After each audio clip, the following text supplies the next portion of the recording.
So I'm back live on YouTube after a long time.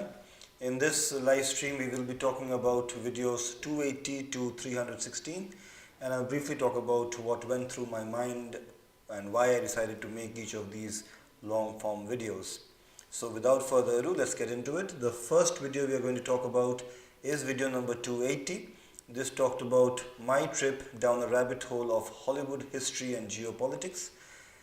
So video number 279 was a video talking about the history of cinema around the world, and of course the history of cinema is closely linked to the history of Hollywood. And when I wanted to talk about a particular Hollywood director, Billy Wilder, I found very interesting details from his life, that he was an immigrant from Germany and he had lived under different regimes, and he had experienced the he had strong ideas regarding different types of political dispensations that were in vogue around the world at that time, and he also understood the role of movies in terms of propaganda. So there's a very nice Billy Wilder quote about Battleship Potemkin that I'm paraphrasing here, that if you come out of the theater after watching Battleship Potemkin, you can understand the rationale behind communism. So when the communist witch hunt or communist scare happened in the United States, and many people felt that many prominent members in the Hollywood film industry were associated with communism or had communist sympathies, and people were outed and they were persecuted and they lost their livelihood, Billy Wilder maintained an even-handed stance. Some people could use their communist sympathies to create scripts which could influence the population in America, and a communist government could have come into being. So, but he did not always believe that everybody should be persecuted. So he had a very nuanced stance on this issue, and that really made me interested in the world of geopolitics and how it intertwined with the history of Hollywood, and that is why we talked about that. We talked about the Hollywood people who were blacklisted in video number 280.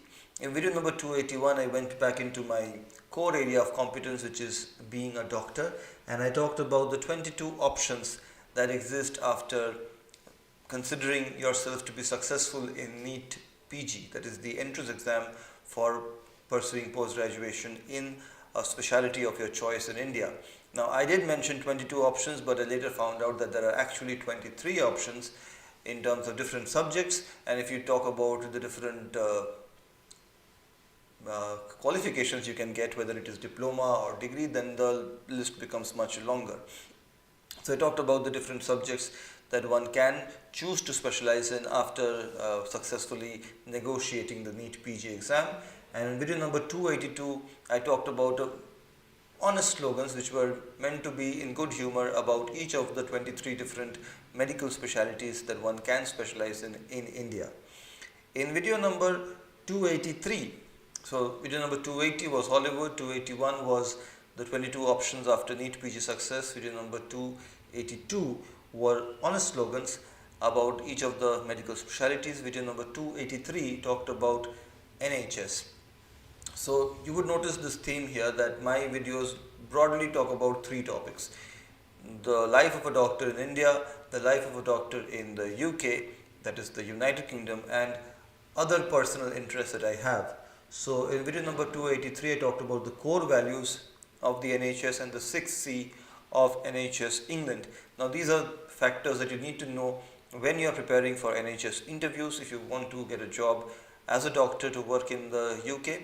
Also, if you're working in any capacity in the NHS, you need to know what the core values are, and I talked about them there. Off the top of my head, let me see if I can remember them. So NHS core values are 6 in number. Let's see if I can get to all 6.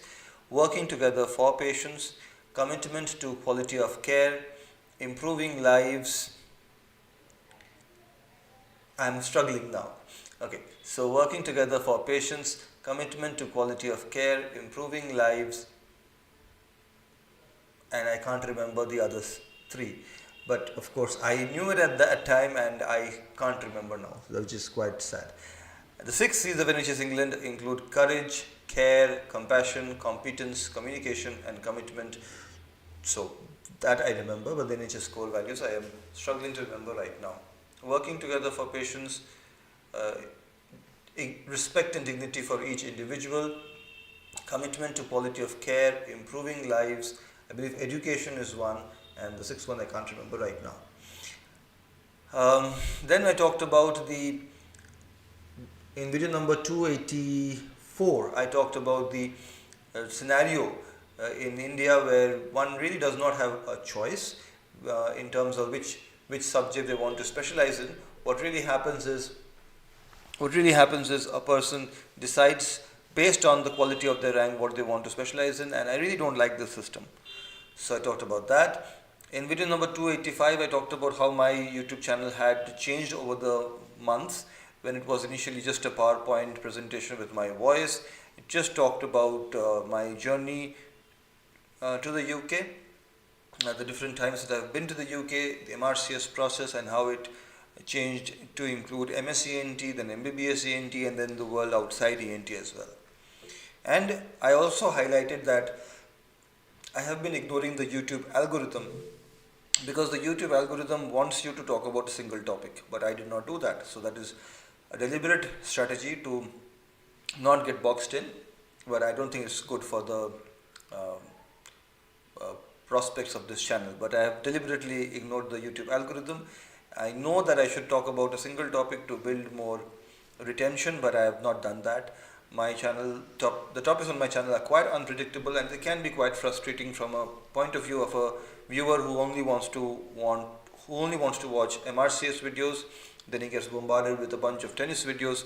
I can understand why that would be frustrating, but that's just the way it is. And if you want videos on a particular topic, do feel free to comment, and I am always very responsive to those comments. So the next video I talked about, in video number 286, I talked about Rafael Nadal, and Rafael Nadal had retired just announced his retirement from the world of tennis, so I talked about him. And in this video I had a chance to introduce Ronak for the first time, my friend Ronak Sahu, who is a very dedicated tennis fan and an extremely knowledgeable person in various aspects of the world. And he is a high achieving corporate employee at this stage, but he has keen interest in the world of music, movies, sports.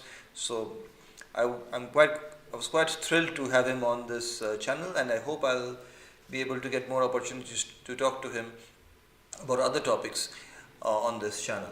So that was a very fun video. I really liked it, where we talked about Rafael Nadal and his career from 2003 till 2024. In video number 287, I talked about the man in the arena speech delivered by American President Theodore Roosevelt, which I believe is one of the best political speeches ever delivered in recorded history. In video number 288, I talked briefly about the lateral skull base anatomy. This is one of the reasons why I was not as frequent on YouTube, because a lot of time was devoted to working for the MSc ENT exam. And one of the topics that one of my students wanted me to talk about is lateral skull base anatomy. So I talked about it very briefly in that video. It was not a comprehensive video, but I really did not think I would be able to make a comprehensive video at that time, and certainly did not think my target audience would have the time to watch a very detailed video at that time. In video number 289, I went back to tennis, where I talked about the dominance of the big three, that is Roger Federer, Rafael Nadal and Novak Djokovic, and I highlighted that in the last 24-25 years how many of the majors have been won by these three individuals in the singles category in the men's event. In video number 290, I talked about the origin story of the National Health Service, and it was very interesting that after the Second World War, Britain wanted to create a welfare state, but there was opposition to it, and how that opposition was dealt with, which side of the political divide was in favor of creating the NHS, and how the NHS came into being, and how many changes have taken place over the years. So it was a very detailed and well researched video, which I would strongly urge you to check out. I mean, it's one thing to apply for jobs in the NHS, but if you're not aware of the origin of the NHS, it really does not feel as organic. So, if you want to work in the NHS, the least you can do, I believe, is figure out what its history is. Now, I'm still quite sad that I can only remember 5 of the 6 core values of the NHS, but that is something which I will get over, I'm sure. Now, in video number 291, I talked about video number 291, 292, and 293 talked about my preparation for the NHS interviews. And in video number 291, I talked about a scenario where a colleague of mine is not following treatment guidelines. So, what would you do in that scenario? And I talked about how you should address that question if you encounter it during an NHS interview. In video number 292, I talked about what you should say when you get a question like, what do you do when your colleague has shouted at you? So that's an NHS interview question. How you respond to it is what I addressed in that video. In video number 293, I talked about the 4 categories of questions that mostly are asked during NHS interviews. Mostly they are biographical questions, clinical scenario questions, ethical questions, and at the end of it you get a chance to ask the NHS interviewer questions. So biographical questions are mostly, so there are basically 3 things that the interviewer wants to understand during an NHS interview. They want to understand your skill and knowledge level, they want to understand whether you are motivated to work in the NHS, and they want to understand your personality, whether you will be able to blend in with the workforce already in the NHS, in that particular organization. So that's how the questions are designed, and they are designed in a very scientific manner. And the NHS interview is something which requires dedicated practice, and I'm very happy that I had the opportunity to prepare for NHS interviews, and I was more than thrilled to share my experience on YouTube, which I have in videos 291, 292 and 293. Now in video number 294, I went back to MSCNT, where I talked about the Bethesda system for reporting thyroid cytopathology, which has been updated in 2023, and I talked about Bethesda 1 to Bethesda 6 as per the 2023 changes that have been introduced. In video number 295, again I talked about an NHS interview preparation scenario where a colleague has been coming late to work several times. So what do you do in that scenario? Again, that's an ethical question, or a how you deal with your colleague question, and these are frequently asked. So I talked about how you should deal with this question if you encounter it during your NHS interview. In video number 296, I talked about the recommended waiting times, or the maximum waiting times for patients in the NHS, and I believe for this I used the NHS Constitution as a reference. And in video number 297, I talked about hoity-toity, which is a word of the day initiative that I had. So I like to talk about words of the day. I have this feed on my phone where I come across the words of the day either by Merriam-Webster sometimes or by other esteemed English authorities, and hoity-toity was the word I described in video number 297. In video number 298, I went back to tennis, where I talked about the different majors and how they have moved from different surfaces to the surfaces they are currently played on. So if you are a tennis fan, you are aware that Australian Open and the United States Open are played on hard courts. If you are a more enthusiastic tennis fan, you will be able to tell the difference between the hard court in Australian Open and the hard court in the US Open. If you are even more engaged, then you would know how the hard courts have changed over the years at the Australian Open, at the US Open. You would also be able to know, you'll also know that Wimbledon has always been played on grass, and the French Open has never been played on a hard court, but it has not always been played on clay, it has also been played on sand. So the different surfaces that have been used in the different majors was what I talked about. For the longest time, 3 out of the 4 majors were played on grass, the exception being French Open, but from the 70s onwards, I believe Australian Open and US Open moved away from grass, and now of course 2 of the 4 majors are played on hard courts. Wimbledon is played on grass and French Open is played on clay. In video number 299, I started the Legends of Tennis series, and the first legend of tennis I profiled was Jimmy Connors. Then I talked about Ivan Lendl in video number 300. In video number 301, I talked about Beyond Board, which is a widely popular video, and understandably so. In video number 302, I talked about Rod Laver, Rocket Rod. In video number 303, I talked about tennis before the Open era. So tennis is a sport that was quite different before the Open era, and the Open era only came into being in 1968. So before the Open era, the trend used to be the best tennis players would establish themselves by winning majors as amateurs, and once they would win the majors, they would try to monetize their playing skills by becoming professional. But the moment they became professional, they were no longer allowed to play in the majors, which remained, no pun intended, but the majors remained open only to amateurs. So they were not really open. And they were not called open actually. The term open came when the majors became open to professionals. French Open, US Open, Australian Open. Wimbledon, of course, did not use the term open in their names. However, all four majors allowed professionals to compete in the 1968 onwards. So that was the Open era, the onset of the Open era in tennis. But before that, great tennis players established themselves as great by winning the majors, and then they could no longer play the majors because they had turned professional.